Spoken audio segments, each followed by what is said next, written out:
The United States continues to be on the boil, and that is our top focus this hour as the protests which began in Minneapolis continue to spread across U.S. cities, often turning violent. On your screens, as you are going to see, are going to be visuals from the White House in Washington, D.C., where hundreds of demonstrators have now gathered. Several police units were deployed to stop these protesters from breaching the White House fence. Remember, it was during these protests that the White House was put under a lockdown, but it certainly could not stop these rioters from gathering outside the White House. What do you expect, bro, from the place at this place, man? Police vehicles were set ablaze across the entire U.S. as mobs hit the streets. Nationwide protests began over the police killing of an unarmed black man named George Floyd. Demonstrations continued even as the police officer involved who knelt on Floyd's neck was arrested and charged with murder. Protesters are now demanding the arrest of all the officers involved in the murder of George Floyd. Angry protesters returned to the streets of New York, even as Mayor Bill de Blasio pleaded for calm after a demonstration in Brooklyn descended into chaos that left several people injured.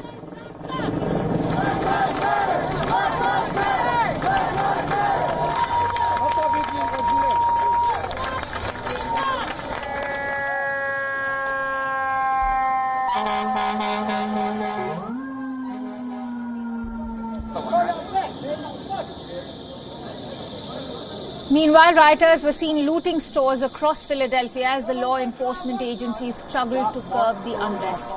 Curfews have been imposed on Los Angeles, Philadelphia, and Atlanta. Okay, yeah, just can you let everybody know if they can call my personal number?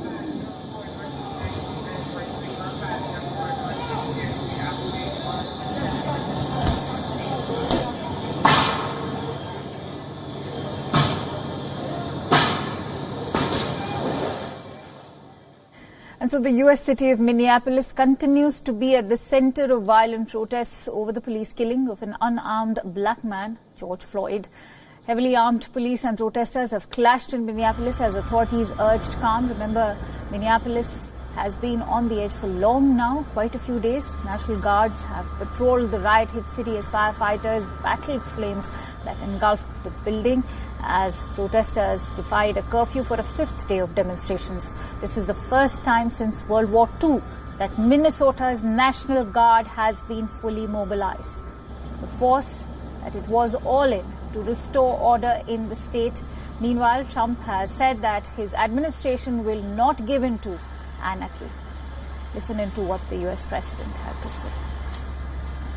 Okay, and for now, just quickly go across to New York as the New York mayor is addressing a press conference. What was going on but didn't participate, but there were a small number who chose to commit acts of violence, who are here only, unfortunately, to agitate and to attack those who protect us, our police officers, and that's just unacceptable. I spent a lot of time today in Brooklyn, a lot of time today in Manhattan, and what I saw was some very, very systematic efforts by a very few people to create a negative atmosphere. And those people do not represent the values of New York City. And what they are doing is not going to help us move forward in New York City. I'm joined here by Deputy Mayor Phil Thompson, by Commissioner Marco Carrion. Just like me, they have been out around the city. And what we have seen, again, a small number of people in the scheme of things protesting to begin with, very few of whom committed acts of violence, but that few was systematic in their efforts to harm police officers and to create damage to police vehicles, to storefronts, to other property. And again, that's not going to get us anywhere. So to the peaceful protesters, if any of you are still out there tonight who are trying to work peacefully for change, let me be very clear. We hear your desire to see these issues, relationship between police and community, the need for justice, the need for real change in our society. We hear you loud and clear. We appreciate and respect all peaceful protest. But now it is time for people to go home. If you went out peacefully to make a point about the need for change, you have been heard and change is coming in this city. I have no doubt about that. It's time to go home so we can all move forward. But those who are out there simply to create violence, those who are out there to express hatred towards our police officers, we won't tolerate that. If you're out there to commit an act of violence, you're going to get arrested tonight. There are fewer and fewer people out at this point, and those who are engaged in negative, violent activity, they will feel the consequences of that activity. So, look, the NYPD all day long has been working hard. It's been a very, very difficult day for our officers. Some of them have been put into very dangerous situations, and that's not appropriate. That's not the protest reality and history that we believe in this city. We believe in peaceful protest. We believe in civil disobedience. We believe in people exercising their democratic rights, but not attacking police officers, not attacking communities. And what I heard from elected officials today and community members was how resentful they were that people were coming in many cases from outside their community and creating negativity and violence that did not represent their community. So, look, we have a lot of work to do in this city, but this is a place that is capable of great change and great progress. It always has been. And I have a lot of faith in the people of New York City. We will get through this moment. We will make the changes we need to. And at the same time, we're fighting a crisis, a huge crisis of the coronavirus, a pandemic, and we're fighting that together as one New York City. The story of these last 3 months has been New Yorkers uniting to fight back a crisis that we could never have imagined, to fight back a disease we didn't even know about. New Yorkers came together to do that. And the reason this city is getting healthier and safer all the time is because New Yorkers banded together. So we will band together again to overcome the challenges we face. That is how New York City moves forward. Let me see if there's any immediate questions. Yeah, Mayor de Blasio, there's lots of concerns from people in New York City that you haven't been present throughout all this. You said you were in Brooklyn, you haven't seen you. It's now 11:40. You're doing Yep. Veil. What's the message you want to say beyond just platitudes of New York being together, but about the violence and the rising concern of what's going on right now in the city without you? Again, they had been present all day where I needed to be, and our officers have been out doing their job. I've been in touch with Commissioner Shea and Chief Monahan. What matters is getting the work done to protect the people of this city and address this situation. That's what we've been doing. That's the bottom line. Are you considering a curfew, Mayor? No. The fact is there's very few people out protesting at this point. The NYPD has been addressing the situation. There's over 8 million people in this city, and the people are out right now, number in the hundreds, and they're being dealt with by the NYPD. What percentage of the arrestees, sir, are from out of town? We certainly know there's a substantial number of out-of-towners, and we'll get you the information as we're processing the arrests. But what we know for sure, and I'm hearing it from community leaders and elected officials, is they're very dissatisfied by the reality of people, whether they're from out of town or from other parts of the city, coming into their neighborhoods and trying to dictate the terms to them. People who represent the communities of our city and the residents of our city are not joining negative and violent protests. You can see it with your own eyes. They're just not participating in it. A very few people are doing this. And whether they're from outside New York City or from one part of New York City and going into a neighborhood that's not their own, unfortunately a small number of people are creating a lot of violence, and it's absolutely inappropriate.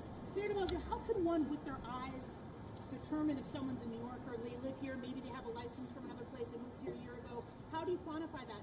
You actually have the data that shows which percentage? We're seeing, we'll get the information we have that I'm hearing directly from the NYPD leadership, but I'm also hearing from community members about the fact that people are not from their community, and we're seeing the same phenomenon all over the country. I've been in touch with fellow mayors today, and people are seeing folks come from outside their cities in to foment these protests. We're seeing people certainly coming from outside the neighborhoods that are raising the concerns peacefully and trying to create a violent negative situation with police. We can see it with our own eyes. So clearly there was the New York mayor commenting that it is a handful of protesters who are making systematic efforts to create a negative atmosphere which will not be tolerated. He also urged to the peaceful protesters, saying that for them, the ones who are peaceful, it's time to go back home. It's time to go home for the peaceful protesters. He also said that if they want to make a change and be heard, their plea has been heard, and that New York will put in all those efforts to make it a better atmosphere for everybody living in New York. He urged everyone to not attack the police officers and even community members. He said that what matters is to protect the people of the city. Very few people out there are actually resorting to violence. He said that the violence in New York is a result of some few people who have perhaps come from outside, and that they are being dealt with by the NYPD. He also lauded the efforts of the NYPD. The New York mayor also stated that they are in touch with fellow mayors to foment this process. He said they know for sure that it is a small number of people who are creating violence. He's also asked for more time to process more data that is pouring in. In the meanwhile, U.S. President Donald Trump has said that his administration will not give in to anarchy. Listen in to what the U.S. President said. My administration will stop mob violence, and will stop it cold.